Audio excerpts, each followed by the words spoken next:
Hey everyone, how's it going? Welcome back to the channel. My name is Dylan. Thank you so much for coming by. In today's video, we're discussing how Lyft has just joined Uber in cutting back on hiring. So we're gonna be talking about that today. Please thumbs up the video. And also, if you are interested in becoming a Lyft driver, they are now offering bonuses for the first time in years to drivers who sign up. So I have a link below.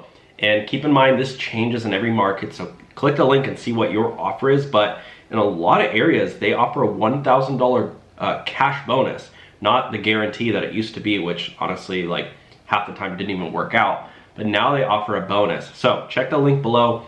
Also check out the link below too. Now we have a partnership with the Reactivation Center. When you use our code, you get a discount. They help drivers basically get reactivated. They give them information on what they need to do to get reactivated. So check the link out below and yeah, let's get started.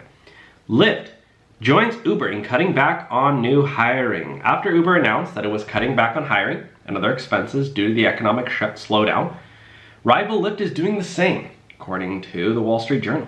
Given the slower than expected recovery and need to accelerate leverage in the business, we've made the difficult but important decision to significantly slow hiring in the US.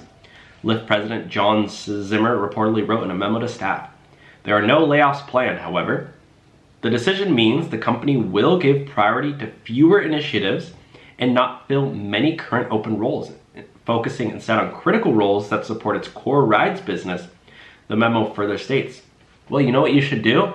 With all that money that you're saving from not hiring new employees, you should pay drivers more. Ever thought about that, John Zimmer?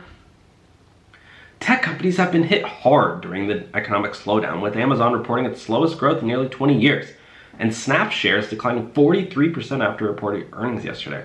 Lyft has been hit particularly hard, having lost more than 60% of its value since the beginning of 2022. Holy smokes. That's crazy, with a 15% decline alone yesterday. What do you guys think? Do you guys think that Uber and Lyft could be ending? I mean, I honestly don't see how they can survive. I mean, given the fact that they're just like, you know, their valuation dropped 60%. That's crazy. That's crazy. So that's meaning, like, let's say the company was valued at $100,000, which it's not, it's valued at way more. Let's just say, for example, it was. Now it's valued at $40,000. That's a huge increase. So, or a decrease, sorry. Anyways, that's the update for today. Again, check out the links down below to take advantage of those services and get your potential sign-up bonus for driving for Lyft. Otherwise, talk to you soon. Bye now.